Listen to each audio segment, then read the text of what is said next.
Hey everybody, welcome to Pick Dr. Osborne's Brain. We've got a live Q&A session to go today with you. And so if you've got questions and you want to get those answered, go ahead and start typing those in now. I'll do my best to answer as many questions as I can in the hour. And if you're new to the show, welcome. If you missed Tuesday's episode of Dr. Osborne's Zone, you might want to go check that out. We did a full crash course on Moly-B, otherwise known as molybdenum, very critical and important mineral for a number of different functions. Predominantly, it helps you to metabolize sulfur. It helps you also to metabolize uric acid and some other things revolving around antioxidant function. So one of the things that has come up in the questions in regard to molybdenum, and let's go up just a little bit in that feed, is does mercury have an impact, or can mercury have an impact on molybdenum, or can molybdenum have an impact on mercury? And I think it's important to understand that mercury in the body, so when you have like silver amalgams, mercury fillings, or mercury exposure, mercury looks to bind to sulfur-containing groups within the body. It's part of how we detoxify. These groups are called thiol groups, and so mercury will seek them out. So supplements like glutathione or cysteine in the body will bind to mercury, and in so doing will utilize or use up some of the sulfate in your body that is designed also for other purposes. So theoretically, excessive or overexposure to mercury can reduce the sulfate in your body, and thus inhibiting other areas that you might need sulfate to function. So molybdenum supplementation in that regard may be helpful. The best way to know for sure is to test your molybdenum levels, and the best way to test your molybdenum levels is to do what's called intracellular testing. So at the end of the day, it's pretty safe to take molybdenum. You can take up to 500 micrograms a day, and safety data on that dose is really quite good. No major problems that people have ever struggled with or suffered from. No major reports in the medical literature of toxicity. But testing is always a good idea. Let's see here. Question about actinic keratosis. I'm gluten-free, soy-free, corn-free, alcohol-free, and dairy, except for high-quality cheeses. But have actinic keratosis. Is there something more I can do? Bonnie's asking. So you might look at your vitamin A, you might look at vitamin C, and you might look at omega-3 fats for that. Bonnie, they're clinically speaking, you see a lot of people with that type of presentation, and they have those three deficiencies, 1, 2, or all three. And of course, those can play a role in the health of your skin in that regard. So you might look into those three, either supplementation, or you might look at having testing done to assess your levels.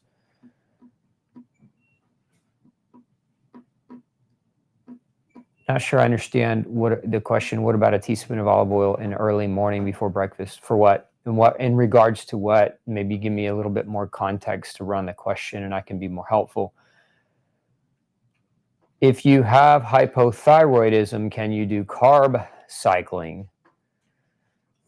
I mean, you can, but there's no contraindication for doing that because you have hypothyroidism. But I would ask, or I would encourage you to ask the question, well, what is causing your hypothyroidism, so that you could address that and not just accept it as who you are. And then number two is, why would you want to do carb cycling? So give me, if there's more context you can give around that question, I can give you a better answer too. What can my nephew drink who's allergic to cow milk? Water. Look, water's the drink of champions, and everybody just wants to just kind of dismiss water because it doesn't have a taste per se, and it doesn't have, a fancy box or a carton, and everybody's looking for milk or milk substitutes or juices as a staple drink in the diet. But in reality is, water is the drink of champions. If you want to have stellar nutrition and you want to have stellar health, and drink water and quit worrying about drinking things with flavors and tastes. Water's the hydrator. You just got to make sure that the water you're drinking is of high quality.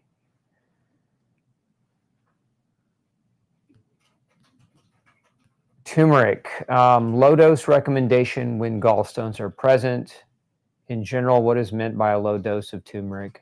I don't know where you heard that as far as a low dose because of gallstones. I don't know that I even necessarily agree with that. I think, but to answer your question, less than 500 milligrams. High dose turmeric is 1,500, 2,000. Anything less than 500 or less is going to consider generally a lower dose. And that's if you're talking about turmeric supplementation, right? Because most turmeric supplements are standardized to contain what are called curcuminoids. But if you're talking about turmeric as a powder, or turmeric as a spice, or to add to your foods or to cook with, a different story altogether. Been doing great on grain-free, but then had a tooth abscess and an extraction with 4 days of penicillin. I'm all messed up. What do you suggest? Well, it's never a bad idea after an antibiotic, Robert, to take a probiotic, right? Because what do antibiotics do? They knock out your flora. And this is where a lot of people can have that kind of prolonged side effect post-antibiotic use. It's never a bad idea to get on a good quality probiotic after an antibiotic use. We recommend a product called Ultra Biotic Defense. It's a higher dose probiotic, and it's designed really to take for a couple of weeks after you get off that probiotic. So you would take it for 2 weeks as a support means to kind of refresh your microbiome. What can you recommend for constipation? Lots of things. Depends on why you're constipated. If you're constipated because the food you're eating, then you have to change your diet. If you're constipated, it's a general dehydration can cause constipation. For some people, low fiber can cause constipation. For some people, high fiber can cause constipation. Probably the best thing you can do, I don't know if we could put a link up. We did an entire show on how to poop, and you might want to go check that show out because it's not as simple of a question as it sounds like it should be, because there's a lot of nuance to why constipation develops.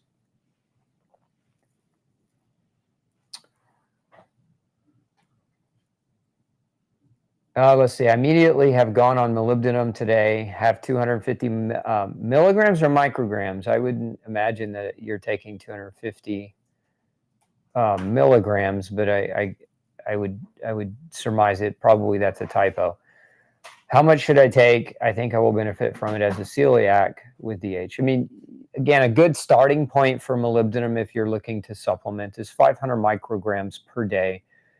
That's going to get you several hundred times the recommended daily allowance, and it's going to be a safe dose without any kind of great risk of toxicity. One thing I will mention, because I didn't really talk about it on Tuesday, and I think it's worth bringing up for all of you listening and considering whether or not you should supplement with molybdenum.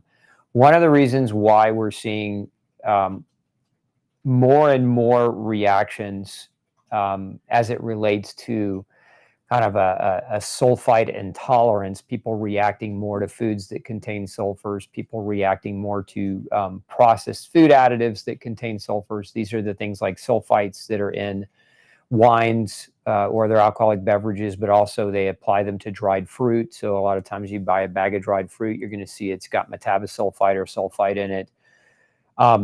Is the use of glyphosate. So glyphosate application to the soil prevents the uptake of molybdenum by plants. So if you're eating a plant that is supposed to be rich in molybdenum, but the plant was grown with glyphosate, and it was harder for that molybdenum from the soil to transfer into the plant. So the plant itself is going to be lower in its quantity of molybdenum. It's going to be basically molybdenum deficient as well. But there's also suspicion that glyphosate consumption by humans will chelate or bind molybdenum and prevent it from absorbing in your intestines.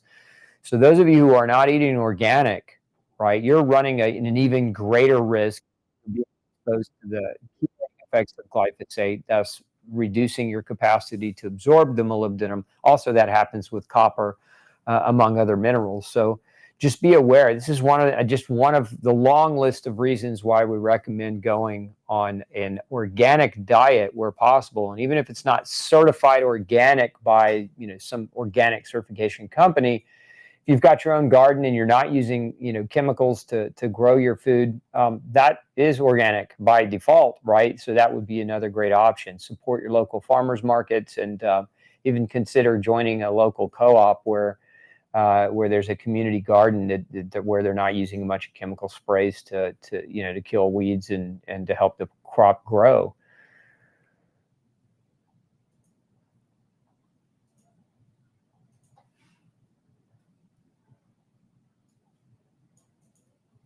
Let's see here. If someone is this, okay, so that, I think I just answered that question.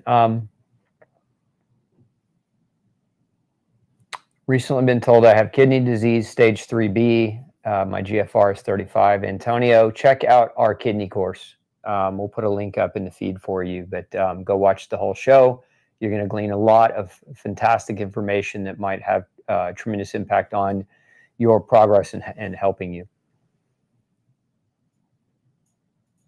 Yeah, a lot of comments about people reacting more to American wines than to European wines. The sulfite content of European wines is much lower, whereas in the US is they just hammer the sulfite. I mean, they use tremendous quantities, and so a lot of people react to the wine not because necessarily the alcohol, but because of the sulfite. Yeah, glad. Thank you guys for sharing your experiences.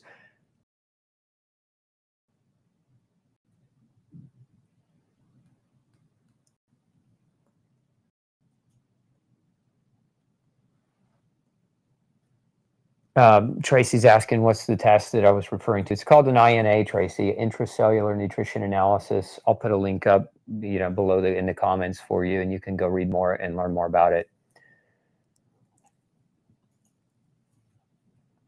Jessica's asking if it's necessary to sprout chia seeds before consuming. No, it's not. You don't have to sprout them, although some people find it helpful to soak them. But not necessary. Is there any danger to taking molybdenum? I think in all of the medical literature, there have been one case report on molybdenum, somebody reacting poorly to molybdenum, but as a general rule, no. I mean, look, everyone's unique. So if you take it, you don't feel well, or you start experiencing what you feel like are side effects, obviously you want to discontinue it. But is there a common theme with people trying to take molybdenum and having severe side effects or reactions? No, none at all.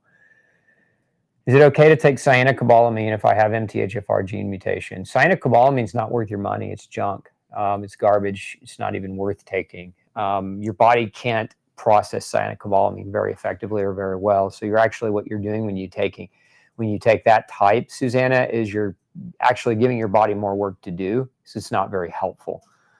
If you want to take a form of B12, you want to look at there are 3 types that are fairly decent types or good types: methylcobalamin, adenosylcobalamin, and hydroxycobalamin. Cyanocobalamin, though, is a big no-no. When you see a bottle of supplements that says cyanocobalamin, that's your cue to know that company sucks. They don't care about you. They're just putting the cheapest form of B12 in the product, and they don't actually care about the end result of their product. So if you ever see that on a supplement product, know that probably you don't want to buy it, and probably that company, again, just not their number one concern is not giving you a good quality product.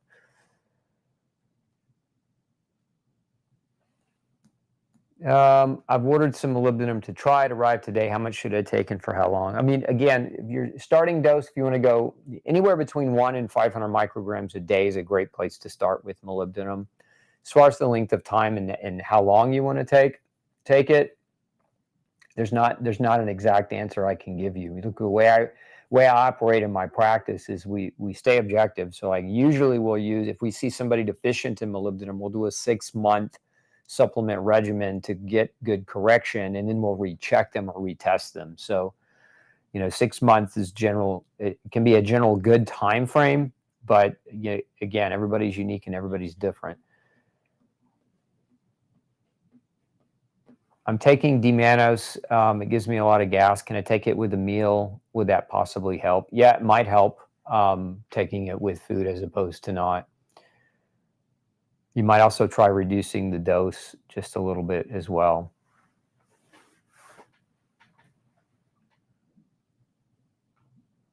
Judy says, I bought Warrior bread, but there's no recipe on your website to make it as a loaf as opposed to muffins. The recipe's on the bag, Judy. Flip the bag over and the recipe's right there. Mel, we could probably find the recipe though too. Would you put that up on the feed for Judy?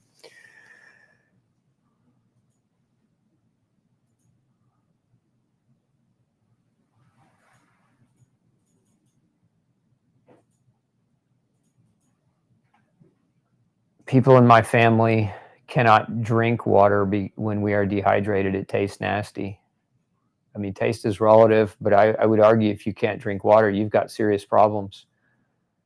You know, maybe squeeze a little lemon or squeeze a little fresh citrus in it, or you know, soak it in something natural like cucumbers and strawberry. And, you know, if you want to add a little flavor that's not harmful for you. But thoughts about camel and goat milk. You know, I don't think that, I don't really have a ton of thoughts about either one. We test. I mean, we test people to see if they're reactive. If they are, we say no. But I mean, I have a lot of thoughts about milk in terms of the proclivity for people to react to milk, and that includes camel milk. Camel milk is being touted as a miracle milk that people can have when they don't do well with goat or sheep or cow's milk. But I would argue that there's a lot of similarities with these milks and these milk proteins that can get people into trouble when they're intolerant or when they're sensitive to dairy. And so if you are intolerant or sensitive to dairy, then I would say it doesn't matter whether it's camel, goat, or cows, you shouldn't be drinking it.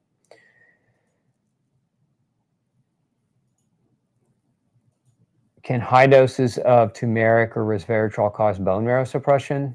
Not to my knowledge. I've never seen that happen, and I've never seen any literature research that supports that that's a side effect. So I would say simply no. Show me something that proves me otherwise, but to my knowledge, no. Yeah, so just a couple comments just on supplement fillers. You know, one was all filler binders and flow agents and supplements are bad. I would argue that that is not true at all. You can't really make supplements effectively without flow agents. And the reason why is powders are not liquids. They don't mix together and they don't play nice together when you get into multiple ingredient products. And so if you don't have a flow agent, you're not going to have a guaranteed dose. You're not going to be able to measure or monitor your dosing structure because you need the flow agent for proper mixing.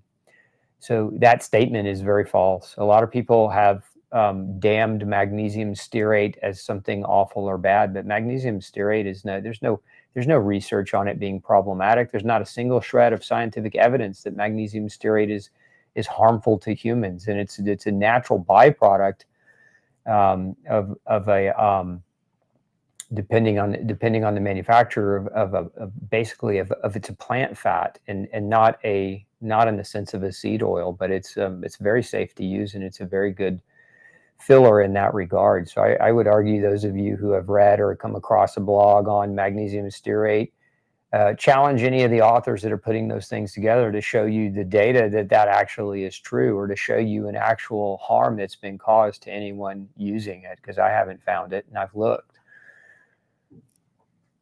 You mentioned uterine estrogen receptors in cancer in your last video. I drink red clover tea as a phytoestrogen and phytoprogestin source. I'm curious what you think about the use of phytoestrogen to protect against estrogen dominance. I don't have a problem with phytoestrogens, but Belinda, where I would come in is more to say, why would we want to use phytoestrogens to protect against estrogen dominance versus figuring out why we have estrogen dominance, if that makes sense. So like if somebody has estrogen dominance, I want to know why. I don't want to just put them on a bunch of phytoestrogen plant products, because that's, you know, again, we've talked about this historically, that's green medicine. Green medicine is when you use something natural to bring about a biochemical effect of change without ascertaining or understanding why that person is having the problem in the first place. And if you're really going to do root cause and figure out what the underlying problem is, you don't want to just medicate with phytoestrogen and hope for the best. You really want to find out why there's an estrogen dominance. For a lot of people, estrogen dominance exists for environmental exposures, right? So there are a number of different chemicals that are estrogen mimickers, or what we call xenoestrogens. These come from plastics, phthalates.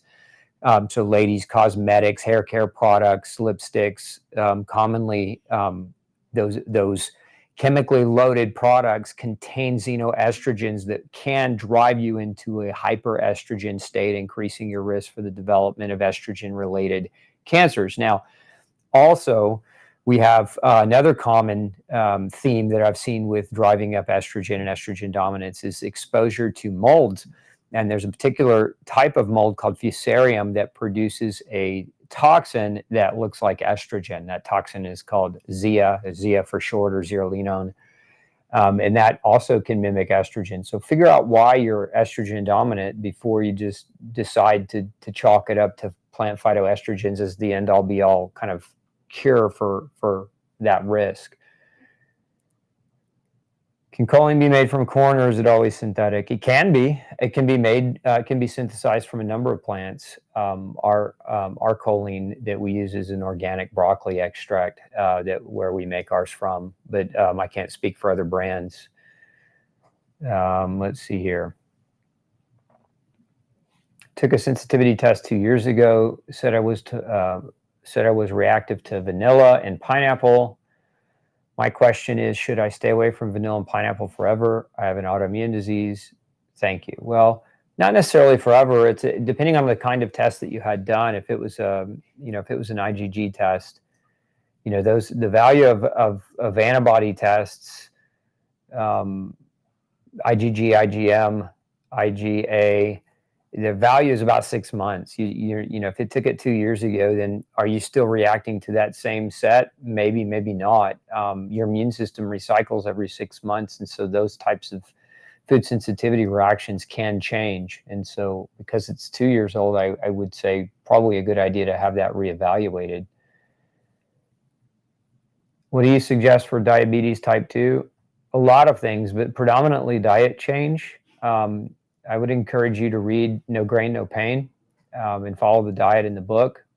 We have seen thousands of cases over the years of people with diabetes following the program, improving their blood glucose, in many cases reversing their type 2 diabetes. We've even seen a case of type 1 diabetes where a young man was able to get off of his medication, which is unheard of. And I don't want to say that all of those of you watching to just go, cavalierly stop your insulin, because that would be a mistake. But diet change, even in type 1 diabetics, can be an important tool to minimize your need for insulin, not necessarily negate it altogether, but definitely minimize the need for using more. But start there. Start with diet change. I've elevated TSH, but my thyroid panel for T3 and T4 was normal. Can someone still have a thyroid issue based on those labs? Look, when a doctor is medicating you for a thyroid condition, a hypothyroid condition, they're usually using a drug called levothyroxine, which is synthetic T4, right? So if your T4 is totally normal, taking more of it is probably not going to help you, even though your TSH may be elevated.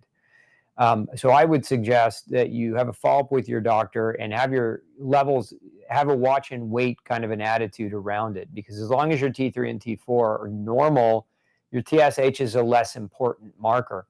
Unfortunately, in today's world, a lot of doctors use TSH as the sole marker. They just measure TSH and then make all the decisions about how to medicate you based on a TSH level, because that's what insurance covers. And that, that kind of care, we can see what we can see what insurance companies will cover as a model for healthcare has done to our country. We have an annual expenditure of $4.2 trillion on healthcare. We don't have healthier people. The average adult above the age of 45 is on 5 or more medications. We are more overweight, we're more autoimmune, we're more diabetic, we're more osteoporotic, we have more heart attacks, we have more cancer, we have more strokes than we ever have, despite spending $4 trillion a year based on what insurance covers. It's time for a revolution, and the only people that can bring that revolution to the healthcare system is you, because it's your money, right? It's not my money that you're spending on your healthcare, your insurance, it's yours. And if you're buying insurance that covers garbage junk care that has horrible, awful outcomes, then it's an improper expenditure. It's an improper use of your money, of your hard-earned money. And I would argue that any of you that are paying for insurance and then dictating how you will receive your care in the future based on your insurance, that's a mistake, because look at the empirical evidence. It's not working. When are we going to wake up and realize that, the system is totally corrupt and totally broken and it doesn't work? And just because your insurance covers it doesn't mean it has value. It just has perceived value in your own mind because it's being covered. But if it doesn't effectively get you better or help you restore your health, then what are you really paying for? You're paying to maintain your illness, but spend more money on medications and, have a deterioration in your quality of life as you age, and have your doctor gaslight you and blame age on why you don't feel well, instead of actually sitting down and having a decent conversation with you about, your health and your exercise and your water and your air quality and your sleep habits and your dietary habits, because it takes time. If doctoring takes time, and it takes a relationship. And if you don't have that with your doctor because that's not what your insurance covers, then it's time to fire your insurance company. It's time to fire your doctor, and it's time to figure it out. Anyway, rant done.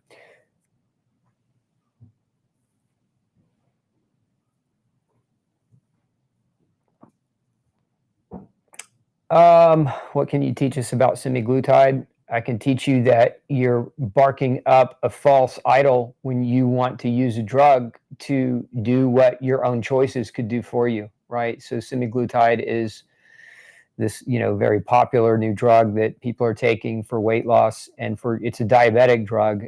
What it basically does is it shuts down your GI tract and it shuts down your appetite, and in so doing, you lose weight. But what you could do, Erica, is you could look at what you're eating and evaluate that, and look at your lifestyle and look at what you're doing, and, figure out how you're doing it wrong, and potentially make some meaningful changes in your life without having to be dependent on a medication that has the potential to shut down your gut. I think a lot of that crowd that's doing that medication, we're going to see a big blowback, and it's coming. Just like we saw a big blowback with how many other medications have we seen this big blowback for? I mean, it happens almost every year. We see a blowback. I mean, just simplistically offering up that aspirin kills 14,000 people a year, and it's not regulated. It's over the counter.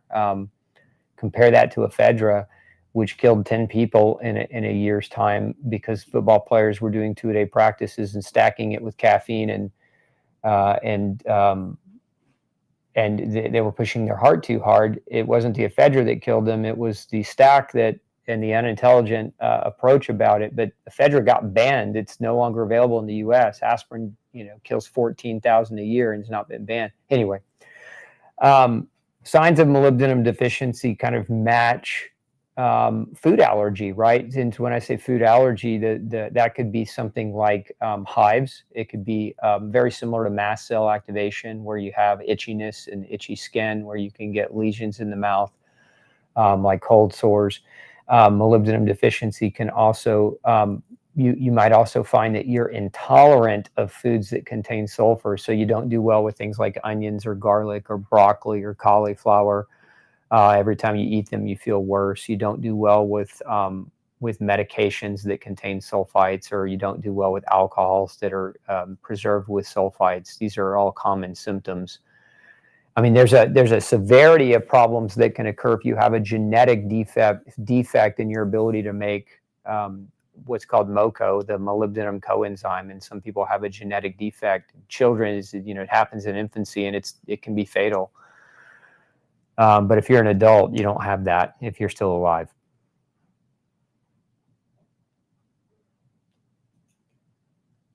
In a recent blood test, I was told I have too much calcium and vitamin B in my blood. What can the cause of it? I'm grain-free, but I do a lot of almond products. Well, if you have too much calcium in your blood, I would argue, what kind of test did you have? Same thing with B vitamins. I would argue, what kind of test was it that gave you that information? If it was a serum lab test, then it's very misleading, serum lab testing. You can get false highs in serum lab testing when the liver's redistributing nutrients through the bloodstream to the other tissues, because the liver, when you have a tissue that's low in calcium, for example, then the liver can redistribute calcium from its own storage into the bloodstream to get to that tissue. And if you're measuring your blood when that's happening, you can get a falsely elevated blood test, and it doesn't mean that you're toxic in calcium or toxic in B vitamins. So it's part of it is how that blood work is being done and how it's being interpreted.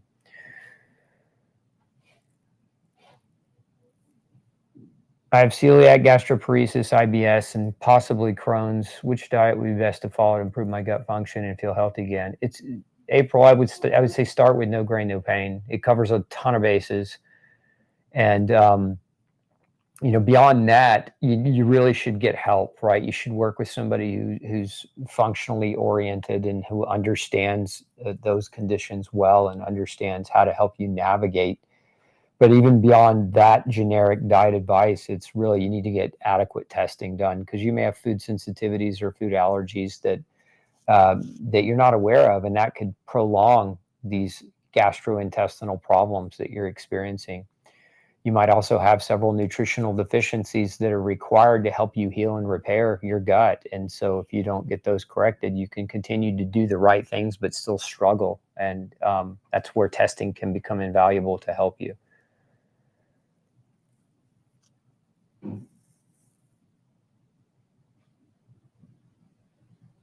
I took your advice last year, not being afraid of sunlight and pale, and worked my way up to a nice tan last summer after years of no sun exposure. But I have lots of white spots on my legs and some on my arms that don't tan. I remember my grandmother having these too every summer. I started laying out this year, and again, I'm noticing the white spots. So people's skin, the myth that people have uniform skin, that everyone has perfectly uniform skin, is just that. It's a myth. Now, sometimes those white spots can also be copper deficiency, because the pigment production requires copper, among other things. So you might look at copper as a potential there, copper being low. But a lot of people have what you're describing as little white spots that don't quite darken when exposed to UV light, and that has to do with pigment production in the skin. For providers, do you have a course?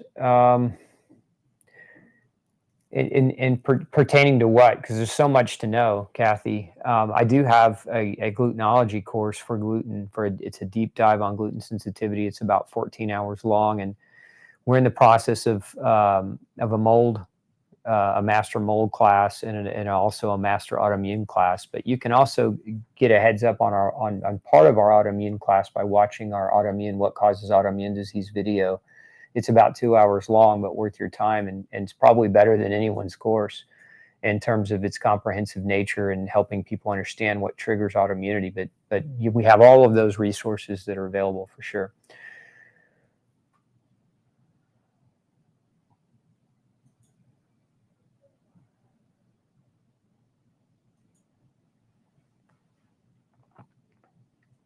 Diagnosed with CREST, scleroderma, what natural supplements can I take?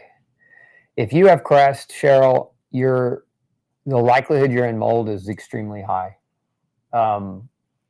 Just throwing that out there so that you can do the proper investigation. You very well might be in mold. A big part of the Raynaud's aspect of CREST can be oxalate deposition, which can reduce blood flow to the distal extremities, particularly the hands, which is responsible for that triphasic color change, that red, white, blue change in the fingertips, and that cold intolerance that can also occur. But I would highly, highly encourage you to look into mold as a potential trigger for what you're struggling with. I'd also encourage you to look at no grain, no pain, and get your diet dialed in if you haven't already.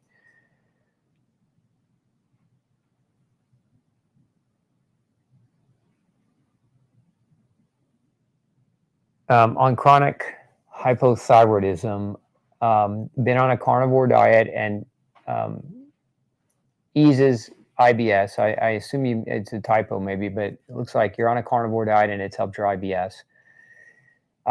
Question being, can you tell how to bring low estrogen and high cortisol to come in balance. So if you're trying to balance out your hormones, you've got to figure out 4 things, and the carnivore diet is probably not going to solve that. The carnivore diet's a great elimination restriction diet because you're restricting gluten, you're restricting all grains, you're also restricting oxalates and lectins and other plant chemicals that can, for many people, be problematic. You're also restricting carbohydrates that for many people they're coming from a toxic carbohydrate diet to no carbohydrates. And that, again, that's a potential help. But if your hormones are low and high, cortisol being high is because you're overstressed. So what is it that you're doing in your life that's overstressing you? There's chemical stress, physical stress, emotional stress. Your body can't perceive the difference. If you are eating foods that you're reactive to, that could be a form of stress. If you don't have adequate nutrients, that's a form of biochemical stress. So there's not a perfect answer to say, hey, do X, Y, and Z, and your hormones are magically going to come back into balance. You should watch our crash course on adrenal function.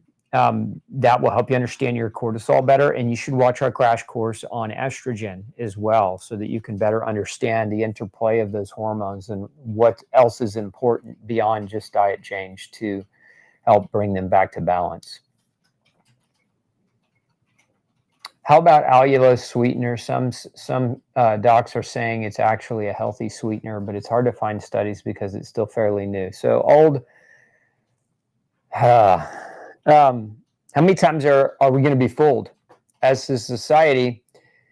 You got all these sweeteners that come out, right? And then at first, because there's a tremendous amount of profit to be made and everybody wants to eat the simulation of sugar because it just makes things taste better. And so what happens is people dive into whatever new sweetener it is, and then 10 years later we find out, oh, by the way, we thought it was healthy, but it's not healthy. And I would have the same caution about allulose. I'm not convinced at all. A lot of allulose is being produced from GMO corn. And so that, to me, it's just really hard to make something healthy out of something that's not healthy. And I would put allulose in that category until the data shows otherwise, or enough research can be done to show that it's not, all they're really saying at this point is that it's not directly toxic to people, but that doesn't mean it's good for you, and that doesn't mean you should be using it in high quantities. That's my take on it, at least for now. Another question about constipation. I would recommend that you check out our constipation course. I have Gilbert syndrome and a 1 centimeter gallstone. Any tips to treat without cholecystectomy? Yeah, look into taurine and vitamin C. So gallstones oftentimes will form when a person has taurine deficiency. Taurine's an amino acid that helps you make bile, and if your bile becomes too thick or too sludgy, it will precipitate out and form gallstones, and then doctors will want to remove the organ without asking whether or not you need taurine. But taurine can be very helpful. The other thing you might want to consider is bitters. There are a number of different bitter plants, dandelion being one of them, that you can use, and they will stimulate contraction of your gallbladder. You might also go and look up doing a gallbladder flush. Sometimes if the stones are small enough, doing a flush can push those out through your stool and kind of help give you a reset. So all of those things are things I would encourage you to look into. High uranium in a hair test. Most likely you live in a mountainous region where your water is coming through the rock, and the uranium is part of that. A lot of granite rock contains non-radiating uranium, so it's not necessarily dangerous, and it's not necessarily harmful. But that's where, when we see people's uranium levels high, it's usually we can match it to their geographic location and where they live. They're usually living in a mountainous region, and their water has got the uranium in it. So y'all might also call the city or where you live and ask them if they've done any testing just to confirm that. What test could show pernicious anemia? Well, the best thing to do to try to determine whether you have pernicious anemia is, one, you can do a scope we go see your GI doctor and do a scope, and they can look at your stomach lining and see if there's any the hallmark signs that are commonly there, like atrophy, gastritis, or gastric atrophy. But also there's some antibody tests. There's parietal cell antibodies that you can look at. There's intrinsic factor antibodies that you can look at to see whether or not you have a problem with your absorptive mechanism for vitamin B12 absorption, because that's what pernicious anemia is. It's the presence of B12 deficiency. Even though you are eating adequate B12, they're just your mechanisms of absorbing it are broken. This is super common in celiac because the gluten damages the stomach. It can damage the parietal cells in the stomach, and it can also damage the area of the small intestine where vitamin B12 is absorbed. What can we use for estrogen dominance? I think I answered earlier. You need to know why you have estrogen dominance. It's not what you can use to mask it. It's why do you have it? I tell you some things you shouldn't use if you're estrogen dominant. You shouldn't eat or drink out of plastics. You shouldn't use cosmetic products that have xenoestrogens. You should be eating organic because most of the pesticides and chemical herbicides are xenoestrogens as well. So you should be avoiding those things. And by doing so, will that help your body realign and not have the dominance of synthetic estrogens that you're being exposed to environmentally?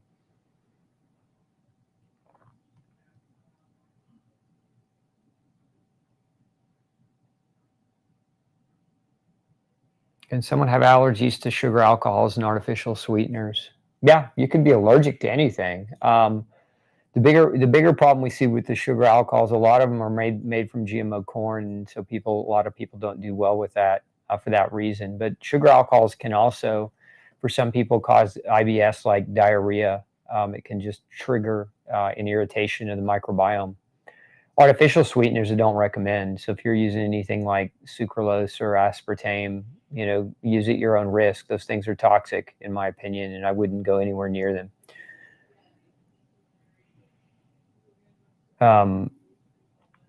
Let's see here.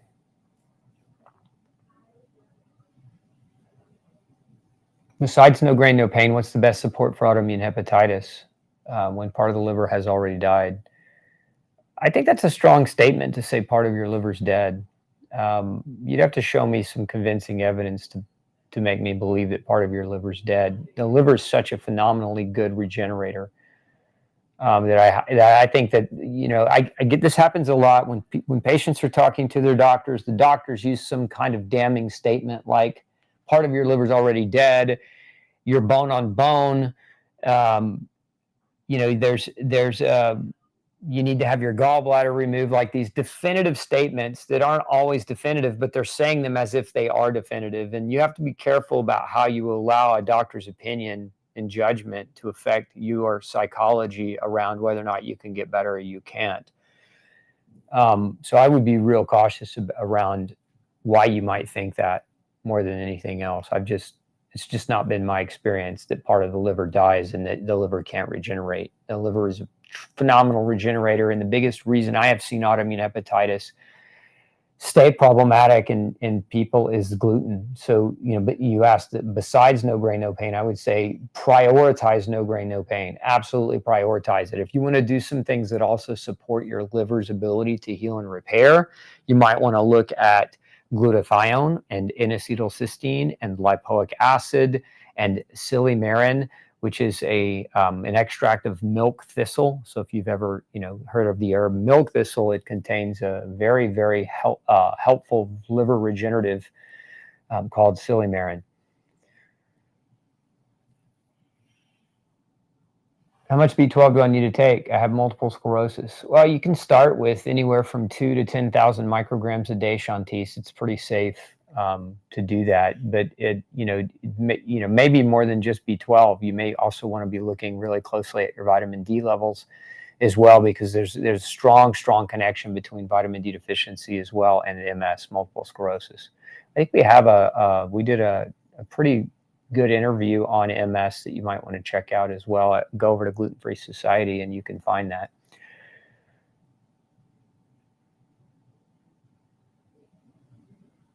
plain water or lemon water in the best in the morning on an empty stomach. It depends on what you're trying to do. I mean, if you're trying to stimulate bile secretion and detox, then lemon water is a nice little choice. But you can also just drink regular plain water.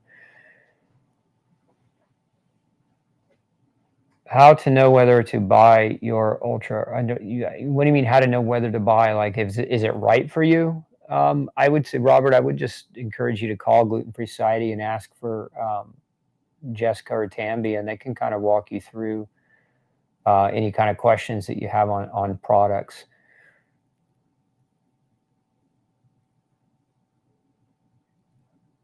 Cyanocobalamin, I got to correct this false statement. Cyanocobalamin is not another name for cobalamin. Cobalamin is a mineral. Cyano is the attachment to it. So cyanocobalamin is not synonymous with cobalamin. Anyway, that's all I'll say about that. I've been on thyroid medicine for 30 years. Will I ever be able to get off of it? It depends. You have to figure out what's causing your thyroid to malfunction. Once you figure that out, is it possible to get off thyroid medicine? Yeah, it is. But you've got to do the work and you've got to put in the time, and you might need to get some testing done to help you determine what's damaging your thyroid in the first place. Does taking iodine help low thyroid? It does if the reason you have a low thyroid function is because you have an iodine deficiency. Iodine's a rate-limiting step for your ability to make T4 and T3, so it's very important in that production. But if you're not iodine deficient, taking more iodine might not be the right thing for you to do. How to treat high zonulin? Go gluten-free. I mean, one of the biggest causes of that, Nancy, is eating grain. So if you take grain out of your diet, a lot of times that will bring your zonulin down. You might also ask your doctor to measure your microbiome, because sometimes different types of bacterial overgrowths and yeast overgrowths in the GI tract can also create that increase. And so if you have something like that going on, you'd want to know so you could deal with it.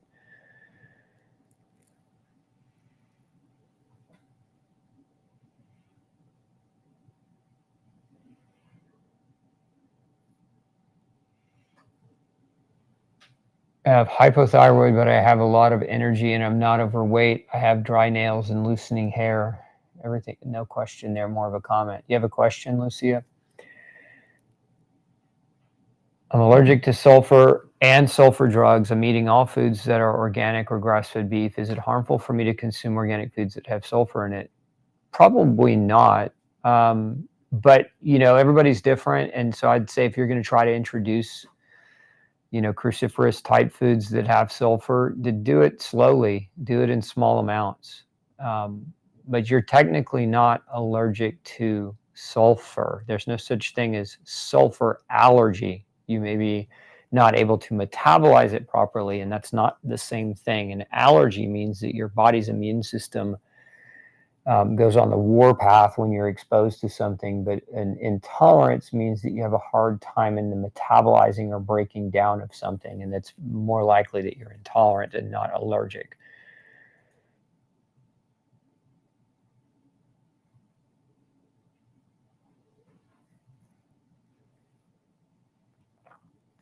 What's your opinion on taking T2 for hypothyroidism? I go back to, why are you taking T2? Why aren't you figuring out why hypothyroidism? That's my opinion. My opinion on taking something to correct something that isn't the thing is that you're doing it wrong, and you really need to ask a different question. Is there a way to find out what is causing a rash on my forearm? Went to the dermatologist. They gave me a steroid cream. I don't want to use it. Only changes my diet. Only change in my diet is I went gluten-free 4 months ago. If you went gluten-free, Jane, and then the rash formed, you might check your oxalate levels. A lot of people go on gluten-free, go heavy oxalate, and that heavy oxalate can sometimes manifest as skin reactions, but you may also have a yeast overgrowth. It's very common that people that start to manifest with inflammation in their skin, rashes on their skin, that they have yeast overgrowth, and it can be in your GI tract, and that can manifest in your skin. So you might also ask for some testing to help you understand that.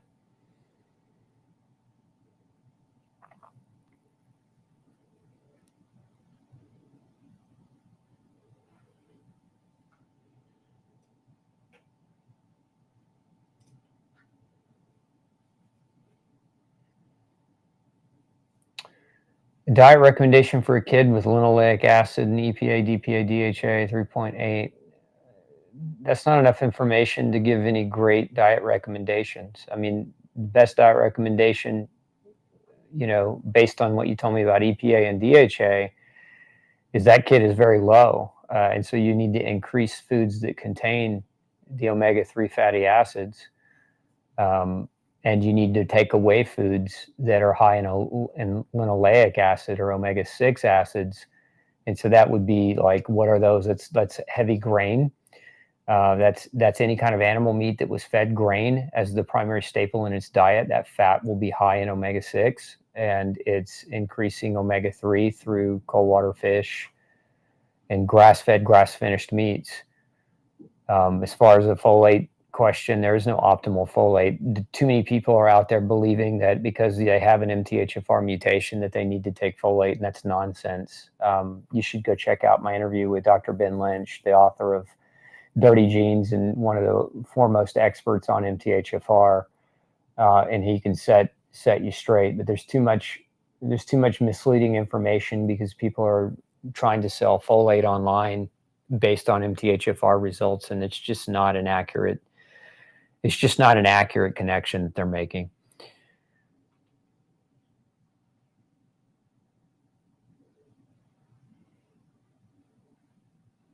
What can cause a woman to convert testosterone into androgens? The question doesn't make sense because testosterone is an androgen. So are you asking maybe what can cause a woman to convert estrogen into testosterone and androgens? You maybe have to rephrase that question.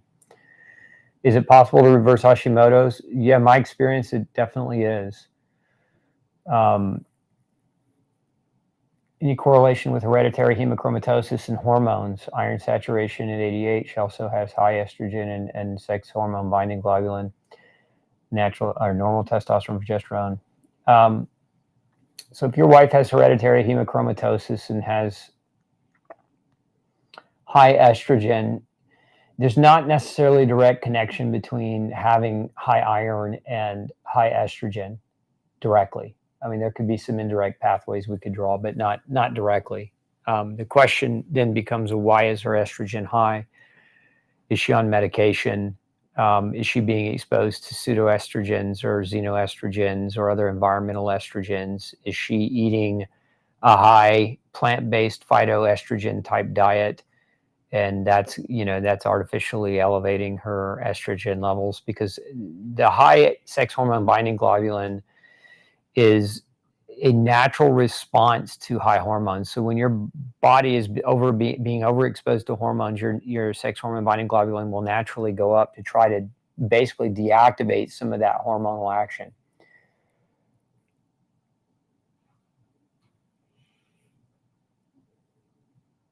Let's go down.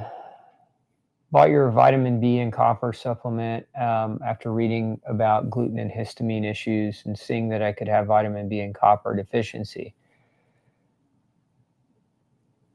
My recent blood work didn't include a copper reading, but is it safe to take copper? I do. Yeah, I mean, it's perfectly fine to take copper. Can you overdo it? Yeah, but if you're taking 2.5 milligrams a day or less, you're probably not overdoing it. But if you're taking 5+ milligrams a day over long periods of time, you should definitely get your copper levels measured.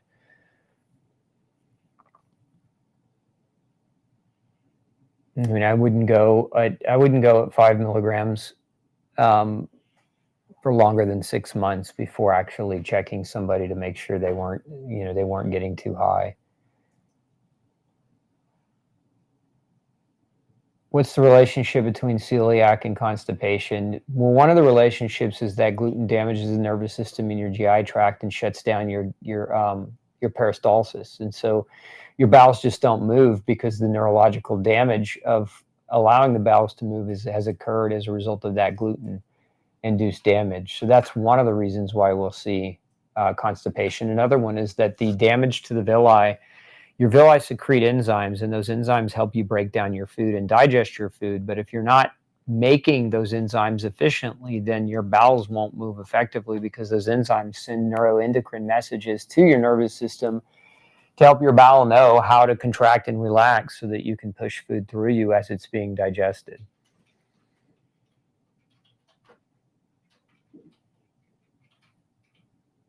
I've been recently diagnosed with sleep apnea, and I'm not sure if I've always had it or not, but I'm wondering if other than using a CPAP machine, if diet and exercise can help. Yeah. Most people that have been diagnosed with sleep apnea, in my experience anyway, are basically they're carbohydrate toxic, and excessive carbohydrates creates a swelling in their nasal passageways, making it harder for them to breathe. And so then they end up having a machine on their face to force air into them so they can sleep better. Change your diet, change your life. That's an easy change. That's low-hanging fruit, Charisse.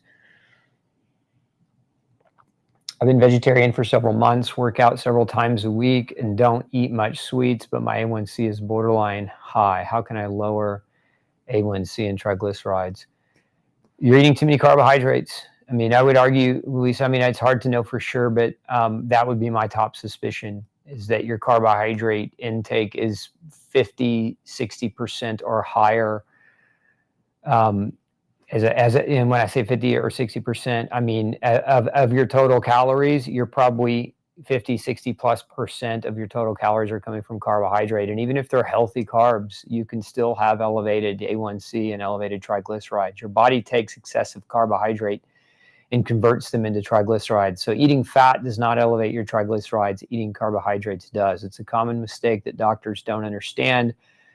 When they find people with high triglycerides, they usually try to tell them to go on a low-fat diet. And then what ends up happening is their triglycerides get worse because the person is not eating fat and they're supplanting the fat in their diet with more carbohydrate, and the problem just gets worse. So look at your total carbohydrate content, and and you've got to get balance in there. That's most likely what's going on. I mean, outside of that, the common sense stuff, right? There are uniquenesses around foods driving up blood sugar. So I mean, you could eat a food that might not typically drive up blood sugar, but for you it does, and that's where having like a continuous glucose monitor, wearing one of those for a month to just try to track data around what you eat and how it impacts your blood sugar might also be super helpful for you.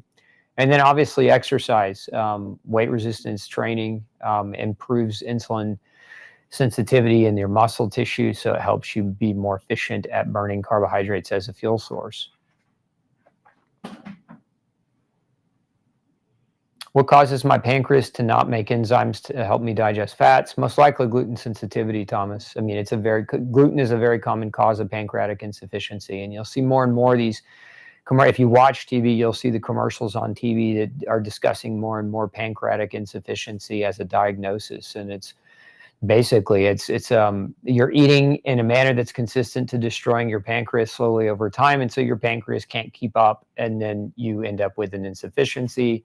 And if you change your diet, a lot of times that insufficiency goes right away. What can cause ringing in the ears? Lots of things: B vitamin deficiency, copper deficiency, environmental toxicity, lead exposure, parasites, yeast overgrowth. Gluten can cause ringing in the ears for some people. There's just a litany of things that can contribute to it. Best test for mold and heavy metals. Best test for heavy metals is a pre-post urinary provocation test, where you take a pre-urine sample, and then you take what are called chelating agents. Chelating agents will bind metal in your body and pull it out through your urine. And so you do a post-chelation, usually at least a 6-hour post-chelation collection. That's one of the best ways to assess whether or not you have heavy metal. Now, if you're talking about acute toxicity and not chronic exposure toxicity, acute toxicity, one of the best ways to test for acute toxicity is in your blood. That's what they do in the ER room if they suspect you've had heavy metal. Like if you've gotten a hold of a massive amount of metal, they will measure it in your blood and they'll find it there. It's again but that's acute toxicity, and acute and chronic are not the same thing. As far as testing for mold, it's complicated. There are lots of different types of tests. Some of the tests are done on humans, and some of the tests are done on your home. And so if you're looking at testing to be done in humans, there's one of the best ways to know whether you've been in mold, and one of the least expensive tests is to do what's called a visual contrast sensitivity test, or a VCS. This type of test, it's a vision test, but 80% of the people that fail it actually have a mold background, and that might be a good clue to the fact that you could have a mold problem. There's also testing. You could be mold allergic, and so some people are, and you can do mold allergy testing where you measure IgG, IgA, IgM, and IgE to molds, different types of species of mold. And then there's mycotoxin testing, which can help you to understand whether or not you have exposure of mold toxins, and those are typically done in your urine. But those can be, you have to be careful when interpreting a test like that, because if you're eating a high grain diet, or if you're eating foods that are commonly contaminated with mold, like excessive coffee or peanuts, then you could get a false reading, not necessarily a false reading, but you could get a high level of mold toxin, but it's not from your house per se, it's actually from your food. So when I am testing people in my practice for this, I always make sure that we are off of grain and that we're off of other foods that are high mold mycotoxin containing foods. And that way if we find positive mycotoxin levels, then we're more certain it's coming from their environment than it is from their diet. And then there's environmental testing that can also be done. And so that's where, if you hire a mold inspector to come out and look at your house, oftentimes they'll bring out an air sampling kit, and they set up a tripod, and there's this little pump device that they use that pulls air into it, and along with that air, potentially it pulls in mold spores. Those tests are horrible. They're inaccurate. They're misleading. Unfortunately, our industry around mold inspection, predominantly that's all they do. They come out and run an expensive air test and then tell you don't have a problem, but then they don't proceed to tell you that by doing that air test, they're very misleading and have a proclivity toward delivering false negative results, because most human dangerous mold spores don't float 5 feet in the air. They actually settle to the floor very quickly, and if you're not measuring from the floor, you're not really going to find typically mold in the air. And if you're finding mold in the air, you've got a hell of a problem, because if it's that bad that you can pick it up in the air, you've got a much bigger problem than what you think. And then there's a variety of other tests that can be done. There's swab tests, there's PCR tests, there's what's called an ERMI test. These are all things you can measure for mold at home. And so it's very complicated. I don't recommend, if you suspect that you're in mold, if you suspect you're in mold, it's not a do-it-yourself project. Stop trying to be your own doctor and get with somebody who understands mold, because you can get very, very damaged and very hurt. You can get permanent brain damage being in mold for too long, and you don't want that. Is it bad to take iodine without taking selenium? No, not necessarily. You could be iodine deficient but not selenium deficient, in which case taking iodine without selenium would be perfectly acceptable, and vice versa. Besides doctor prescribed meds, is there anything that helps glaucoma? Lots of things. Check out our eye class. We did a big master class on the eye, and I think that would be super helpful for you. We'll put a link up.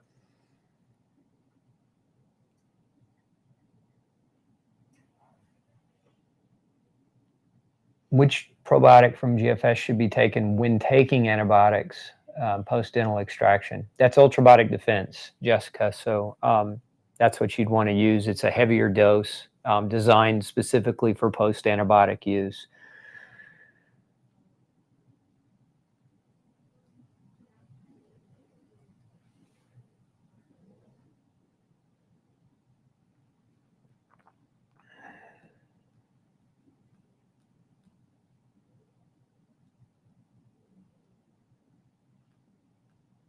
Let's scroll down a little bit.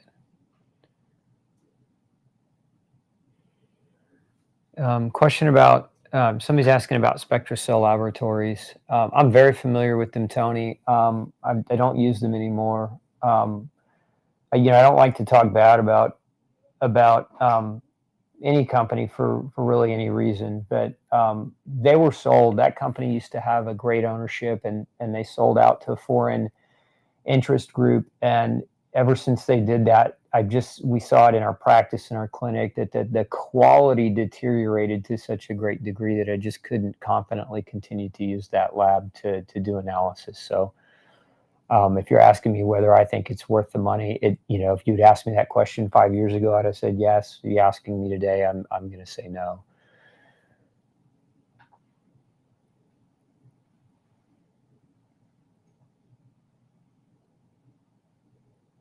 My entire adult life, I would get a redness of skin blotches whenever I got nervous or stressed. A doctor friend said I produced too many histamines many years later, and now I have crippling arthritis. Why? Lots of reasons. I would doesn't sound like a histamine reaction so much to me, which what you just described. But Catherine, you need to get help. You need to work with a functional practitioner who understands arthritis well, or read No Grain No Pain. I mean, I wrote the book for. If you read the first story in the book about Ginger, Ginger had crippling arthritis too. She actually had 6 months to live, and she's still very much alive. So it's a great place to start when you're struggling.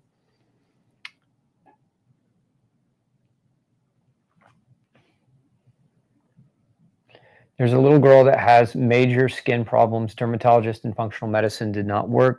Should we recommend a no-grain diet? Well, I would argue, Amanda, that you can't say that functional medicine didn't work, because if she's not already on a no-grain diet, she probably hasn't been to a true functional practitioner. Because children with skin problems, eczema, topical issues are, I mean, gluten is one of the most common driving factors. And if she's not already on a grain-free diet, again, I would just argue that whoever you saw that claimed to be functional medicine wasn't. You guys have to be careful with that, because a lot of people are out there using that buzz phrase word, functional medicine. I don't like the term functional medicine, because functional medicine implies that it is medicine. It isn't medicine. Medicine is the application of drugs and chemicals to suppress symptoms without asking why your symptoms exist.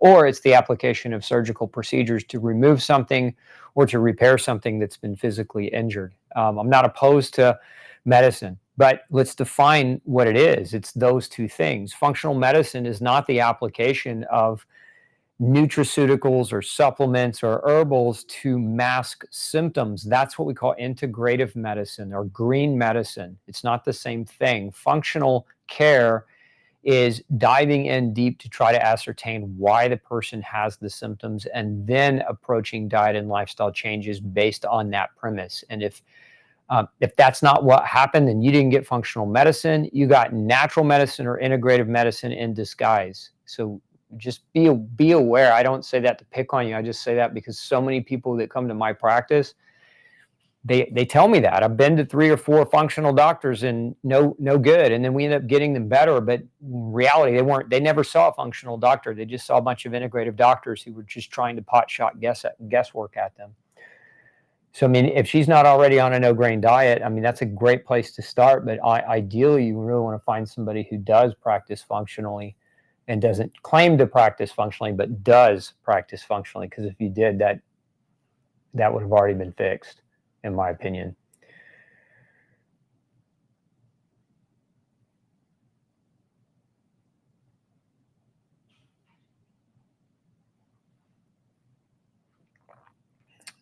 Let's see.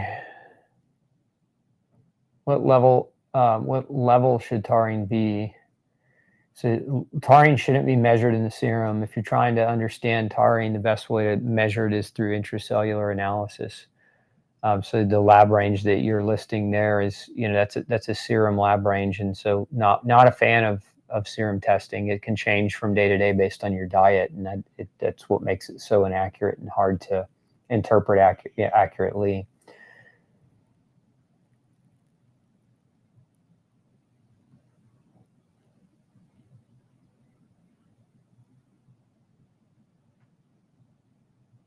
Question about almond flour. Isn't almond flour really bad for many people regarding oxalates? It can be. It's not that almond flour is bad. It's not that almonds are bad. It's that some people are oxalate loaded or overloaded, and that's where you have to be careful. No matter what it is, whether it's Warrior Bread or whether it's some other almond-based product. We test people's oxalate levels in my practice on a regular basis, because we want to make sure we're not leading them down the wrong road regarding oxalate food consumption. Because grain-free, gluten-free diets, people do have a tendency to increase their oxalate intake. But there are a few other things that can also cause oxalate damage. You can have low levels of healthy bacteria, and then your ability to break oxalate down from food becomes diminished. You could have vitamin B6 deficiency, which can interfere with oxalate breakdown. And you can also have yeast overgrowth internally, and yeast can can produce oxalates. And so there's other reasons why a person might have a problem with oxalate. It's not necessarily dietary.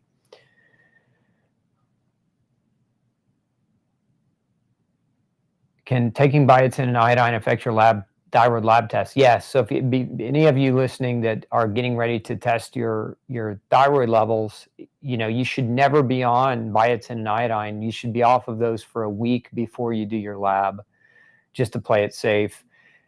Because too much of those, not necessarily too much, but just higher doses of biotin and iodine can falsely elevate your TSH. And I've seen this happen before. A woman came in, she had her TSH measured and it was like 27, and normal is between, approximately 1 and 4.5 is where TSH is generally considered to be normal. And her level was 28 because she was taking high doses of iodine. And when we had her get off the iodine for a week and then rechecked it, her TSH came down completely normal. So if she had gone to an endocrinologist and who had not known that, he would have been trying to medicate her. So it's important. That's a great question, important point to make. Glutamine, when to and when not to. Glutamine is perfectly safe if you are working out and you're trying to recover from muscle soreness, delayed onset muscle soreness. Anywhere from 1 to 5 grams of glutamine to help with that is perfectly fine. Glutamine we use on a regular basis when people are doing their lab work. If we can't extrapolate enough lymphocytes from them, glutamine is the primary energy substrate for your immune cells. So it's the fuel source for your lymphocytes. And so we use glutamine proactively to help repair their lymphocyte production so that we can then extrapolate enough lymphocytes to run different types of labs. Glutamine is sometimes used in people that have gut problems, leaky gut, bowel intolerance issues. Glutamine can be helpful in that regard. When not to use glutamine, if you have cancer, you want to proceed using glutamine with caution. It doesn't mean that if you have cancer that glutamine is completely contraindicated. It just means you shouldn't just take high doses blindly without measuring your levels first.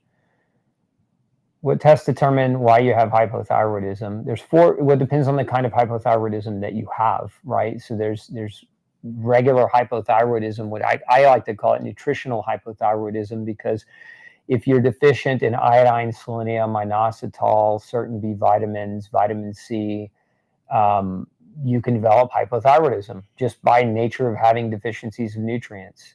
So that's, obviously you got to check your nutritional status to try to rule that aspect out. But then there's also autoimmune hypothyroidism, which is where there's an autoimmune response against your ability to make thyroid hormones. So that's usually measured as TPO and antithyroglobulin antibodies. And so those should be measured to try to help to determine whether or not you have an autoimmune type of hypothyroidism. You can have both. You can be autoimmune hypothyroid. You can also be nutritionally hypothyroid. But if you're autoimmune hypothyroid, what that indicates is that you need to ascertain why the autoimmune disease is happening. And there's 4 common triggers or categorical triggers for autoimmunity. The first is food. The second is chemical exposures. The third is microbial imbalances. And the fourth is nutritional deficit. So those things need to be measured in an effort to try to determine the why aspect.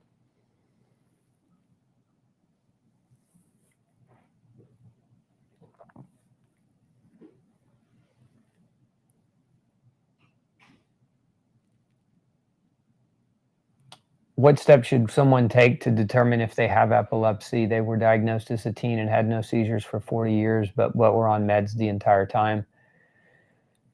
You're not going to find a good neurologist that is going to want you to not stay on those meds. But, epilepsy has been identified as an autoimmune process. And in my experience, not even in my experience, in other doctors as well. And this has been published. There was a TV show done about it where epilepsy was actually a form of gluten sensitivity, and that gluten exposure was a driving force behind it. So that's one place that I would say you definitely would want to start.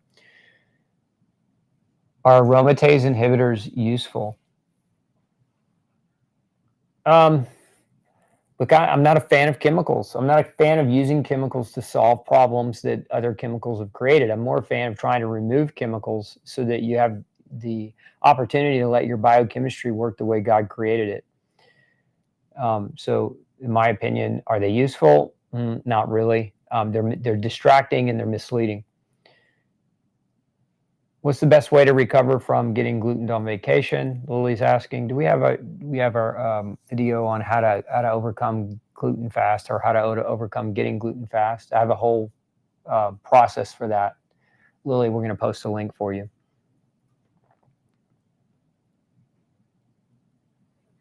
What can an older adult do to combat ADHD? Change your diet, Jan.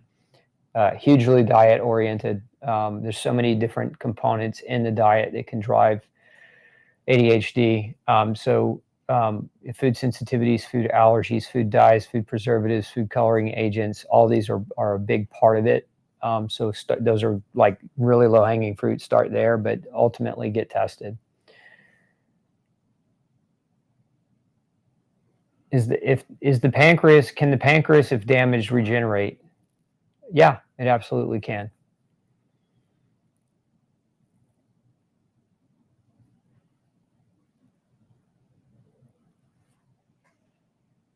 Diagnosed with silent stroke and told to take low-dose aspirin. I have a leaky gut and question the wisdom of that. Both the cardiologist and the neurologist said to take the aspirin regardless. I'm not a fan of aspirin either. Aspirin causes intestinal damage. It causes gastric damage. It causes iron and folate and vitamin C deficiencies, all of which are linked to increased risk of stroke. So why would you want to take it? Doctors want you to take it because it thins your blood. So then by default, well, it doesn't really thin your blood. It prevents platelets from sticking together. So by default, it thins your blood, but what it really is doing is it's stopping platelets from aggregating. And that's not a good thing, because, when you take too much aspirin over too long a period of time, you can actually thin your blood too much. And now it's not working the way that it was intended to. If you really want to have good, healthy, thin blood, you want to make sure you're nutritionally sound. And so some things that you shouldn't do: eat hydrogenated oil, eat seed oils. Those are no-nos for blood viscosity. You should make sure you have adequate levels of omega-3 fatty acids, particularly EPA and DHA, because they have natural blood thinning effects. Magnesium has natural anti-platelet, anti-clumping effects, so making sure your magnesium levels are okay. And then there's a variety of other B vitamins that are important for the vascular health. There's amino acids like arginine that are important for blood flow and for nitric oxide production and vasodilation. So aspirin is it's like low-hanging fruit for most doctors, because they don't know what else to do beyond just artificially thinning your blood. But there's so much wisdom in diet change, and there's so much wisdom in different supplements to help with your blood viscosity. And you should explore those with a doctor who understands them. What do I say to a doctor who refuses to run a test because they say it won't affect management or your level is normal? Fire them. Look, they're not. The doctor's not the boss of you. You're the boss of the doctor. The doctor's not rendering you a guide that is definitive. The doctor's rendering you an opinion based on experience. And so you have to look at it that way. They're a consultant. They're a paid consultant. And just like any paid consultant, you don't let them make your decisions. You let them consult you on their opinions, and then you think about that, and then you make the best decision that's right for you. And if your doctor's not willing to consult you and they're gaslighting you and they're not listening to you, fire them. It's the only way we're going to win. You have to fire inadequacy. You have to fire mediocrity, and you have to accept excellence in your healthcare. And if you're not doing that, you're only going to hurt yourself in the long run. We can't keep allowing the mediocrity. As I said, we spend $4 trillion a year, and we have terrible outcomes. So what are you going to do? You can't keep listening to bad consultants. Bad consultants sink ships.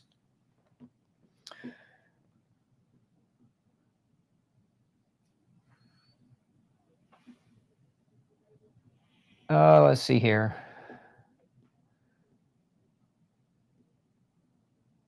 What's the best remedy? Not a question. Damage from mold exposure in apartment buildings for low-income persons. Yeah, it's a tough one. If you've got brain damage from mold exposure and you live in an apartment building, money matters. I mean, you know, your ability financially to get out and get into another place that's not poisoning you is very, very important. You know, in that regard, you know, well, I've seen a lot of folks who struggled in that way, and they leaned into their community. They leaned into their churches, you know, to help them. You know, community can be very important, and having sane, healthy community around you, especially in times where you're really challenged like that, sometimes can make the difference between success and failure. So I would encourage you to dig into your community if that's where you're at. If you're stuck in a moldy place and, you know, trying to get out but don't have the means. I always, too, I would say you all have the means. I mean, it may sound radical, but you know, like allowing your brain to continue to be damaged versus living in a tent, which one would you pick? If you could have your brain back and your functionality back and your health and your vibrancy back, is that worth living in a tent and foregoing some of the modern luxuries that we all enjoy, like running plumbing and, you know, and air conditioning and, you know, and heaters and things of that nature? So depending on where you live, if you live in Alaska in the middle of winter, you're not going to be able to get out in a tent. But you have to think these things through. And sometimes the low budget options, the things seem kind of radical, but if it restores your health, it's very much worth it. Is it possible to cure Parkinson's disease with diet and vitamins? I've seen tremendous improvement in Parkinsonian patients. Is it possible to fully cure? I don't know that anybody can make that claim to say to fully cure, but I've seen people going very backward very quickly, change their diet and restore muscle motor coordination, improve balance, improve walking, improve cognitive function. So it's definitely something that can be done to dramatically improve Parkinson's, but cure is a strong word.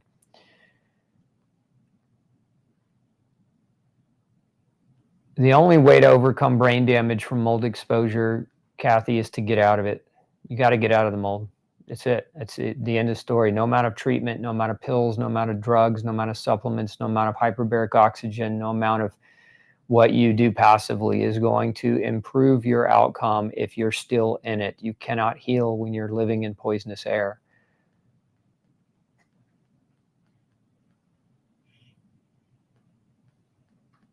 Is there such a thing as too much xanthine oxidase? Haven't seen anything in that regard, but again, as I was talking about molybdenum drives the enzyme xanthine oxidase so that you can make uric acid and then excrete uric acid. If you've got gout, high dose molybdenum might be contraindicated, and so I would just approach it with caution.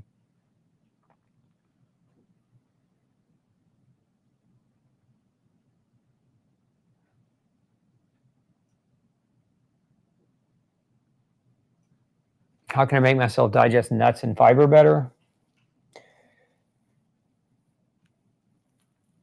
Sometimes the best thing to do with nuts and fiber, if you're not digesting them well, is to cut them out for a time. This is true especially of a lot of celiacs, where they have long-term damage from gluten to their digestive tracts, and you just need time to allow your gut to recover, heal, and repair.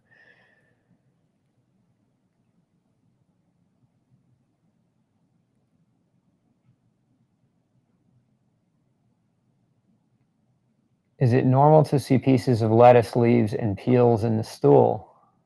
No, it's not. It's a sign of poor digestion.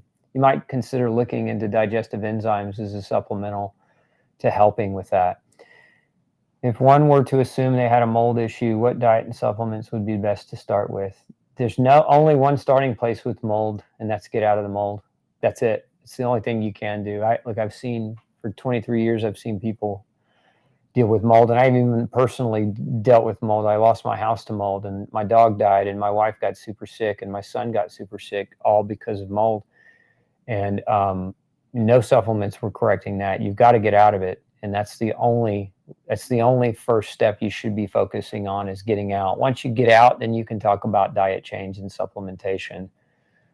But until you're out, nothing's going to really change dramatically for you.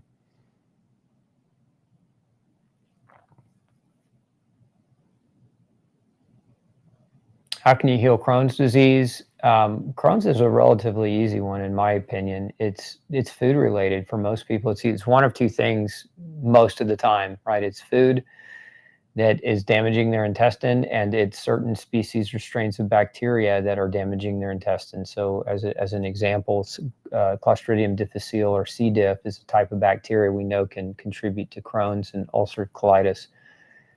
Gluten, we know, can contribute to Crohn's as well.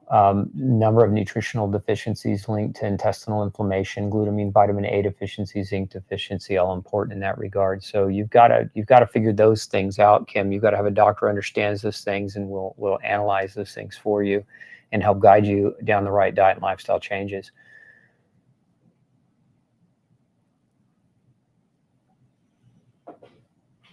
Daughter's getting bruises on her skin, large purple and blue.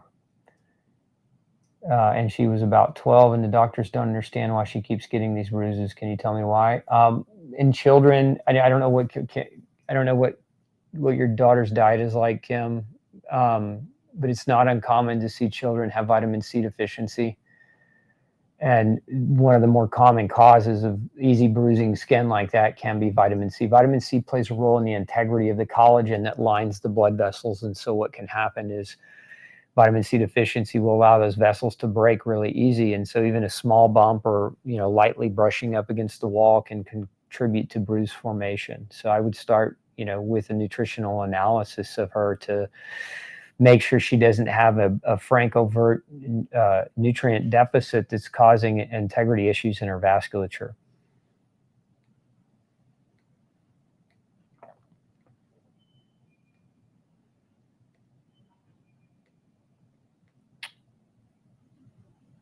That's a big question, Kathy. Kathy says, what is holistic healthcare, integrative medicine care? Holistic healthcare is looking at the body as a whole, instead of trying to look at the body through the blinders of one organ system or one system. So like a cardiologist will look at the body only as the heart, right? And only see the heart. A kidney doctor will only look at the body through the eyes of a kidney.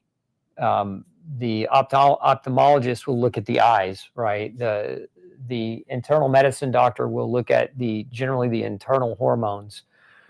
The endocrinologist will just look at the endocrine system, right? And so each of these expert specialist fields fail to recognize that the body is not the sum of its parts. It's a whole unit of multi-systems and organs that work coherently together, and that you can't separate one out from the other and have a full understanding of how to help a person get healthy. So holistic healthcare understands that and tries to focus on holism as an approach. As far as integrative medicine is when you combine medicine with nutraceuticals. So it's integrated. You're integrating both, right? And so it's not seeking to identify causes. It's just seeking to mitigate symptoms, whether it's through medicine or whether it's through nutraceuticals. It's a combination. So some people like integrative because it's more natural and it's less pharmaceutically focused, but it still has a focus on both. Functional care is similar. So we've gone through all these definitional renditions over the years. It's just marketing, right? So holistic care is actually the same thing as functional care. You're just root cause. You're trying to determine what is the underlying reason as to why this person became ill. And the mistake that most people make, and many doctors make, is that there's not one cause.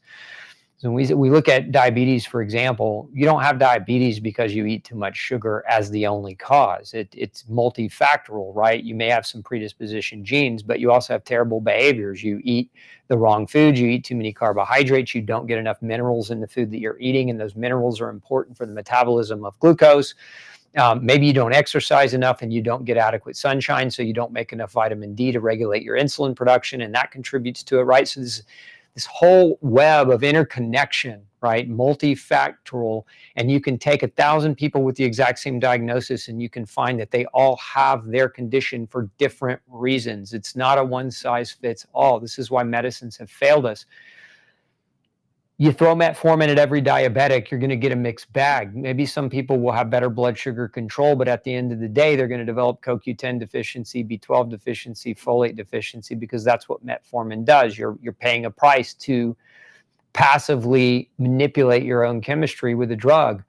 And some people are going to react to the medicine in a poor way. Maybe they're going to get diarrhea and intestinal problems, and so that doesn't work for them. And so when you try to approach disease treatment from one drug, one mechanism, everybody has the same drug or same mechanistic cause, then you lose, and people fall through the cracks, and people don't really get the help that they need, and they end up being on multiple medications because at the end of the day, you're chasing symptoms, and the body's too smart. Your body knows when you're chasing symptoms, and what does it do? It overrides you. It says, if you're so stupid, you're going to drug this symptom, then I'm going to create 10 new symptoms to make you pay attention to the fact that you need to make changes in your diet and lifestyle in order to overcome. All chronic degenerative diseases are diet and lifestyle and choice related. All of them. They're not genetic. We didn't see many of the diseases we see today. We didn't have them anywhere near to the prevalence that we do now. And it's because of the chemicals, and it's because of the diet change, and it's because of the lifestyle change, and it's because of the sedentary behavior, and it's because of the loss of spirituality. Like, it's multifactorial.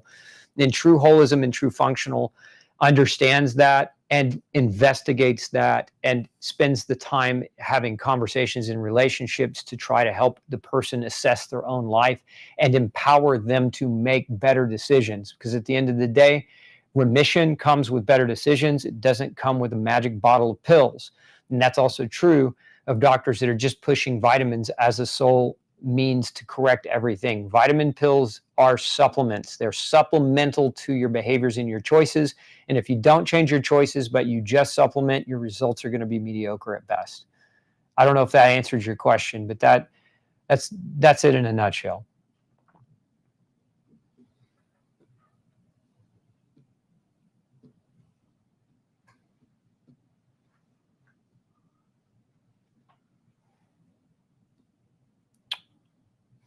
Let's see here.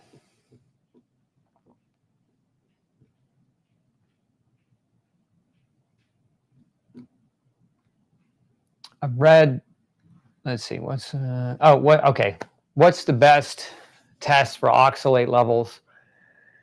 There's several. One of the best screening tests for it is just doing what's called a 24-hour oxalate measurement. It's a urine output test. So you collect urine for 24 hours and submit that for oxalate analysis.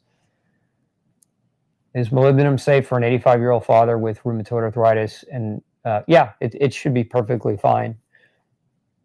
Again, I'd start at 500 micrograms. And I wouldn't go longer than 6 months without getting some testing done.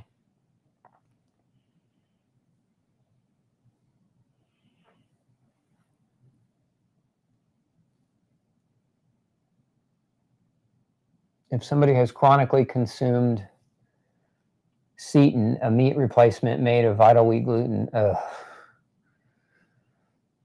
would they need to approach their gluten-free recovery differently? I'd fast. I'd add a fasting structure to that, Ethan. Give your gut a break after having a bomb like that. Just give it time to repair and recover. Use a vitamin C flush it out of you as quickly as you possibly can, and then fast. If you can handle a 3-day fast, it's not a bad idea. I wouldn't go much longer than that, though, without supervision. Okay, I think that's a wrap. We went over 30 minutes, it looks like. All right. Well, thanks for tuning in. Thanks for bringing all your questions today. Hopefully it was valuable for you and you learned something new that you didn't already know. And if that's the case, do me a favor, share this video. We're trying to save 100 million lives, and the only way we're going to do that is together as a community, helping bring sanity back to healthcare and sanity back to great choices around how you can be healthy. And so we've got to bust a lot of myths, and the only way we're going to do that is together. So share this video with someone you care about and someone you love, and help us reach that 100 million life-saving mission. Also, come visit me at glutenfreesociety.org. If you're new to this and you don't know much and you found today's show helpful, but you want to learn more, come subscribe at glutenfreesociety.org. I'll send you a bunch of free information on how to overcome autoimmune diseases with diet and lifestyle changes. And if you want to support us, you can shop our Gluten-Free Society store. This week we have an offer for you. It's a bundle offer. If you purchase Warrior Bread, I think it's 6 bags of Warrior Bread, you can get a free copy of No Grain, No Pain. So if you're new and you want to get the book and you also want to try some grain-free bread that actually tastes pretty good and it won't rip holes in the roof of your mouth like a lot of these gluten-free breads do, come check it out and just use the promo code BUNDLE and you'll get a copy of No Grain, No Pain mailed to you for free. Thanks so much. We'll see you Tuesday night for another episode of Dr. Osborne's Zone. Take care.